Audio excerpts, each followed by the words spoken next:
DJ Kanhaiya दीवाना चाहे तो घुसे न होइबू हो कब मिट्टी न प्यार के दाग चाहे तो घुसे न होइबू हो कब मिट्टी न प्यार के दाग चाहे तो घुसे न होइबू हो कब मिट्टी न प्यार के दाग चाहे तो घुसे न होइबू हो ससुरों में तू जाके सुनो ससुरों में तू जाके सुनो हमरे नु कहइबू डीजे कन्हैया दीवाना चाहे बाबू से न होइबू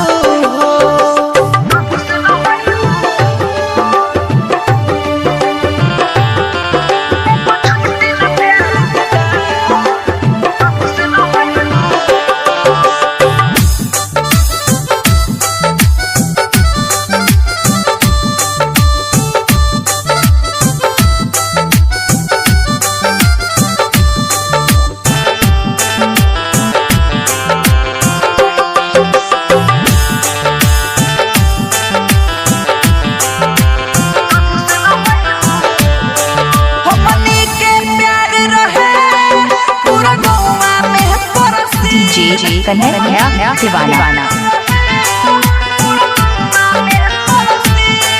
हमनी के प्यार रहे पूरा गौवा में परस्तीन कहे बोरो दारू शादी दूसरा से कोके जी जब होश जमाना तो होके हो सब होश जमाना तो होके जब नई होले ओइबू हो ससुरों में तू जाके सुनो हमरे नु कहइबू हो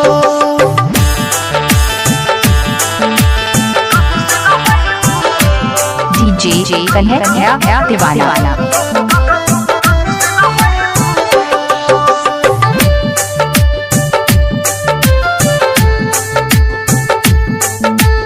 मिक्स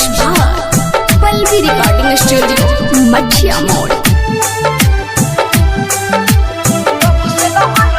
भोले छोड़ के जात बाड़ू गुड पर मुध के लागे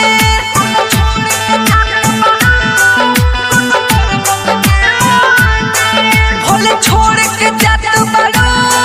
गुड पर मुध के लागे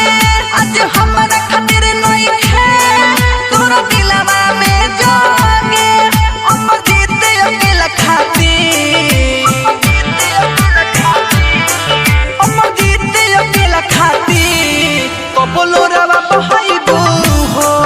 ससुरों में तू जाके सुनो डीजे कन्हैया दीवाना मोबाइल नंबर 93 34 22 50 58